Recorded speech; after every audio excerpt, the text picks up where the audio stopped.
안녕하세요. 오늘도 사금의 시간 함께해서 감사합니다. 오늘은 욥기 12장입니다. 내용 함께 살펴보도록 하겠습니다. 12장엔 소발의 말에 대한 욥의 대답이 나와 있습니다. 소발이 뭐라고 얘기했죠?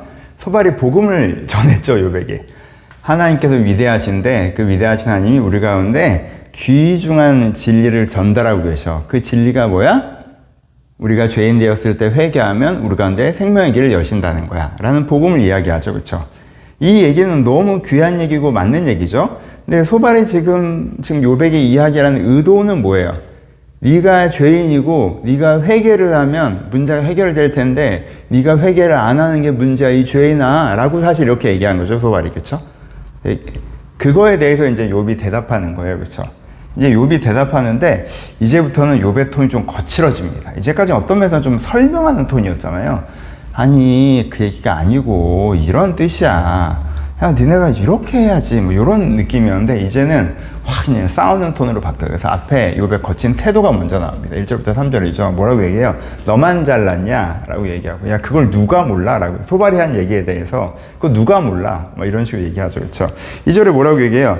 나도 2절에 너희만 참으로 백성이구나. 너희가 죽으면 지혜도 죽겠느냐. 왜 너만 잘났냐? 너만 하나님의 백성이냐? 이렇게 얘기하는 거죠. 그렇죠? 그리고 또 뭐라고 얘기해요? 3절에 나도 너희같이 생각이 있어. 너희만 못하지 아니하니 그 같은 일을 누가 알지 못하겠느냐. 야 내가 복음을 몰라? 막 이렇게 얘기하는 거죠. 그렇죠? 되게.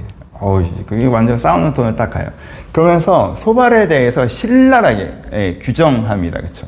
네가 지금 하는 건 뭔 줄 알아? 네가 지금 하는 말과 행동이 뭔 줄 알아? 라고 신랄하게 규정하는데 4절에는 먼저 뭐라고 얘기해요?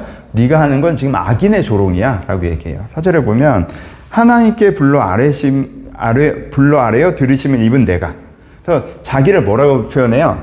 지금 하나님께서 나를 부르셨고 내가 하나님과 함께 이야기를 나누고 있어. 아뢰어 들으심을 입은 나. 그렇죠? 하나님께 부름받아 아뢰어 들으심을 입은 나. 내가 하나님과 깊은 교제 가운데 있어. 그렇잖아요, 지금. 그래서 욥은 자기가 구체적으로는 모르지만 막연하게는 하나님의 사명의 은혜 가운데 있고 내가 중심을 지키는 게 하나님께 중요하다는 걸 알고 있는 상태잖아요. 깊은 은혜 가운데 있단 말이에요. 나는 지금 하나님과 함께 깊은 은혜 가운데 있는데 뭣도 모르는 네가 하나님을 빙자하여 나를 조롱하고 있는 거야. 여기서 이웃에게 조롱거리가 되었나니 의롭고 온전한 자가 조롱거리가 되었다라고 해서 여기서 이웃은 이 친구들 얘기하는 거예요. 지금 난 이제 하나님과 함께 있는데 뭣도 모르는 네가 하나님의 이름을 빙자해 나를 조롱하고 있는 거야. 네가 하는 건 지금 악인의 조롱이야. 그럼 그 다음에 뭐라고 얘기하냐면 네가 하고 있는 건 평안의 멀씨야. 네가 왜 지금 되게 나를 평가하는 위치에 있는 사람처럼 나를 이렇게 멸시하는 줄 알아?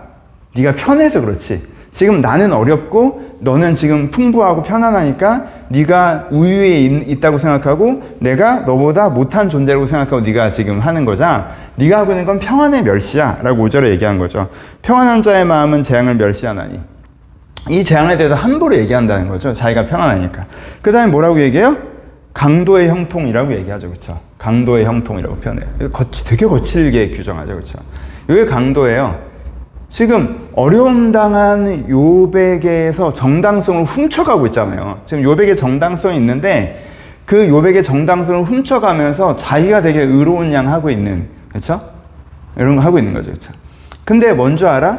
지금 정말 강도인데 형통한 너의, 지금 사실은 내가 이렇고 네가 악한데 네가 악인의 조롱과 강도의 형통을 하고 있는데 지금 그런 거 자체가 선한 사람이 꼭 복받고 악한 사람이 좀 벌받지 않는다는 거 보여준 증거야. 네 말이 틀렸다는 증거야. 이런 식으로 이제는 이야기하는 거죠. 그렇죠? 그래서 굉장히 신랄하게 규정합니다. 화가 많이 나셨어요.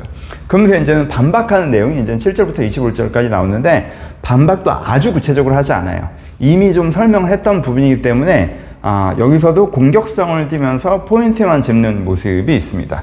그래서 반박의 핵심은 그냥 반복이죠. 뭘 얘기하는 거예요? 개인적인 시선과 사회적인 시선의 차이에 대해서 얘기하고 계시는 거죠. 그렇죠? 여기서 계속 얘기했었죠. 뭐예요? 개인적 시선은 뭐예요? 내게 무슨 일이 생기면 그게 다 나 때문이라고 생각하는 거예요. 내게 좋은 일이 생기면 내가 뭔가 잘했나? 내가 잘났나? 이렇게 생각하는 거고 내게 뭔가 나쁜 일이 생기면 내가 잘못했나? 이렇게 생각하는 거예요. 여러분 나는 우주의 중심이 아니죠. 그렇죠? 나로 말미암아 일어나는 일들도 있지만 내 주변으로 말미암아 일어나는 일들이 많아요. 우리 인생의 가장 좋은 일은 어떤 면에서는 한국에 태어난 것일 수도 있는데 더 힘든 나라들도 많이 있으니까 그건 내가 한 게 아니잖아요. 그렇죠? 우리 인생에 일어나는 좋은 일들은 내 주변 사람이 좋아서 일어나는 일도 있고 내 인생에 일어나는 나쁜 일들은 이 사회와 내 이 주변 사람들에 의해서 일어나는 일들이 많다는 말이에요. 그러니까 개인적인 부분도 있지만 동시에 사회적 시선을 가져야 되는데 지금 소발은 어디에 빠져 있는 거예요? 개인적 시선에 빠져 있는 거죠.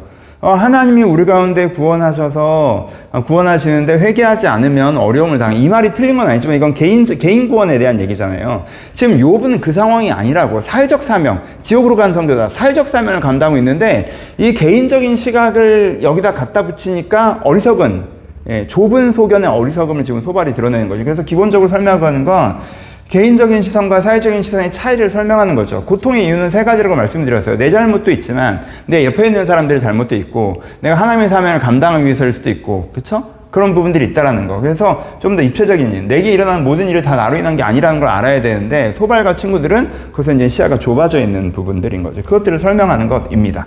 그러면서 이제는 이렇게 그 설명을 하는 건데 이렇게 차근차근 설명하지 않고 한번 차근차근 설명을 했었잖아요. 그러니까 이제 좀 거칠게 설명하죠. 그래서 7절부터 12절은 뭐라고 생각해요? 야, 이거는 짐승들도 알고 새들도 알고 물고기들도 알아 라는 얘기를 되게 좀 7절부터 12절까지. 그러니까는 내가 지금 설명하는 건 진짜 모르는, 새도 알고 짐승도 알고 물고기도 아는 걸 지금 내한테 설명을 해. 그걸 넌 왜 몰라? 막 이러면서 이제 얘기를 하는 거. 좀 거치는 거죠, 이것도. 그러니까 그런 거예요. 그러면서 이제 물 이야기가 잠깐 나오니까 거기서 좀 더 그 응용해서 설명해 버리면 짐승도 알고 새도 알고 물고기도 한다는 게 뭐예요? 여러분, 새가 이렇게 날아가다가 샘이 말랐어요. 그러면 새가 내가 뭘 잘못했나 이렇게 생각해요? 새가 그렇게 생각하면 새가 어리석은 거죠. 그렇죠? 그렇죠? 그러니까는 짐승이, 양이 막 이렇게 푸른 초장을 달려가서 먹다가 어느 날 초장으로 갔는데 풀이 없어. 그럼 내가 하나님 앞에 뭔가 죄를 이렇게 생각 안 한다고요.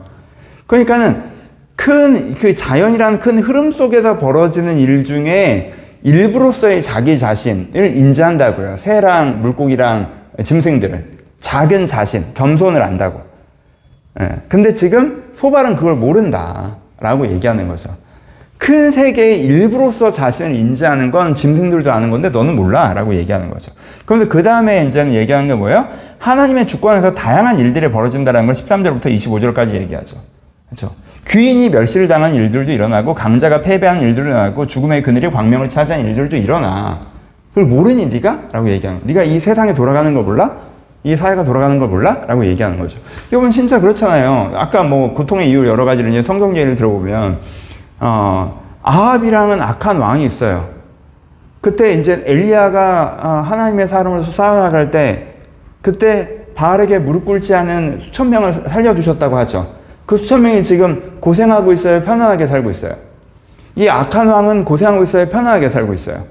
악한 왕은 편안하게 살고 있고 지금 그 하나님 말 신실하게 믿는 그 수천 명의 사람들은 어렵게 살고 있죠. 그렇죠? 엘리야도 지금 어렵게 살고 있고 이세벨은 편하게 살고 있는데, 그럼 당연히 조금만 역사를 바라봐도 악한 사람이 무조건 어렵게 살고 선한 사람은 무조건 잘 살고 이게 아니란 걸 누구나 알 수 있잖아요. 그렇죠? 요나단, 세레요한, 예레미야, 이사야 이 사람들이 편하게 살았습니까? 아니죠. 여로보암 2세 같은 경우는 하나님께서 어떻게 부르셨어요? 이 사람은 악한 왕인데 잘해주는 걸로 좀 이렇게 회개하게 하시게끔 하고 싶어 하셨죠. 그래서 여로보암 2세 같은 경우는 악한데도 일단 먼저 잘해주시면서 야, 하나님을 찾으면 좋은 일들이 있어 제발 좀 회개하고 바라봐야 했는데 끝까지 그냥 그 사탕만 빨아먹고 잘해주시는 건 받았으면서 결국 진정으로 하나님께 돌아오지 않았죠. 그 사람은 평안하게 살았지만 사실은 악한 사람이었단 말이에요. 그러니까는 하나님께서 역사를 끌고 가시는 데 있어서는 그 역사를 끌고 가시는 과정에서 다양한 일들이 벌어진단 말이에요. 그게 너무나 자명한 일이죠. 근데 이 짐승도 알고 새도 알고 물고기도 아는 거, 하나님 역사를 주관하셔 끌고 나가시는데 다양한 일들이 벌어지기 때문에 그것이 개인의 선악이 곧 그 사람의 풍요와 고통의 이슈랑 연결되지 않는다는 거를 왜 몰라? 그러면서 뭐 이렇게 잘났다고 그래? 라고 이제는 욥이 이야기하고 있는 부분이 12장입니다. 그렇죠? 적용하죠? 어리석음에 대해서 우리가 좀 깊이 묵상하실 필요가 있습니다. 욥기는 고통에 대한 부분이 가장 핵심적인 부분이고 경외에 대한 부분이 가장 중요한 부분이지만 욥기는 많은 분량을 들여서 어리석음에 대해서 우리가 얘기해주고 있는 책이기도 해요. 그러니까 여러분 욥기를 읽으시면서 정말 내가 맞는 말을 하는 어리석은 자가 아닌지에 대해서 깊이 묵상해 보시고 열린 사고를 하시고 겸손한 사고를 하시는 계기가 되셔야 돼요. 여러분 이런 경우 있죠. 그 사람 말이 맞아요. 근데 맞긴 맞아. 근데 그게 모든 곳에서 맞는 게 아니야. 근데 그 자기 앵글에 안경만 끼고 막 항상 그 기준만 가지고 이렇게 하는 사람 너무 어리석잖아요. 그쵸? 내가 이렇게 되지 않도록. 여러분, 내가 모든 걸 계속 반복하지만 내가 모든 걸 다 아는 것 같은 기분이 든다는 건 여러분들이 굉장히 간단한 한 가지 관점으로 모든 걸 봐버리고 있다는 뜻이에요. 내가 똑똑해져서가 아니라. 그럴 리가 없거든. 세상은 입체적이고, 저 부분은 내가 모르겠다. 저건 내가 모르는 측면이 있는 것 같다 라고 인지가 돼야 내가 그래도 세상을 어느 정도는 보고 있는 거예요. 그래서 내가 하나의 관점으로 세상을 바라보는 어리석음에 빠지지 않아야 된다라는 이야기이고, 하나의 관점으로 세상을 보는 어리석음에 빠지지 않아야 된다. 두 번째는 개인적인 시선. 이게 좀 잘 되면 다 내가 잘난 것처럼. 여러분, 내가 잘해서 잘 되지 않은 것들에 대해서 선물로 알고 겸손하고 나누는 마음이 필요하고, 그렇죠? 내가 잘못하지 않아서 생긴 어려움에 대해서 난 잘못한 게 없는데 왜 나한테 어려워? 이런 게 아니라 그런 게 있을 수 있다는 걸 수용하고 또 내가 감당해야 될 부분을 이런 태도, 그렇죠? 개인적인 시선에 묶여있지 말고 내가 좀 더 넓은 시선을 갖는 게 필요하다. 이것도 어리석음에 대한 이슈일 수 있고, 또 하나 남는 건 삶에 대한 깊고 넓은 이해라고 표현을 했는데, 이거 연결된 얘기인데, 지금 여러분 새 친구가 욥에 뭘 보면서 뭘 어떻게 생각하는 거예요? 욥의 지금 어려운 상황만 보면서 욥에 대해서 교만해진 거죠, 그렇죠? 자신이 마치 욥보다 우월한 존재인 것처럼 이렇게 된 거잖아요, 그렇죠? 그 사실 어떤 면에서 굉장히 경제적인 관점이 들어간 것도 있잖아요, 그렇죠? 이것도 한번 고민해 보셨으면 좋겠어요.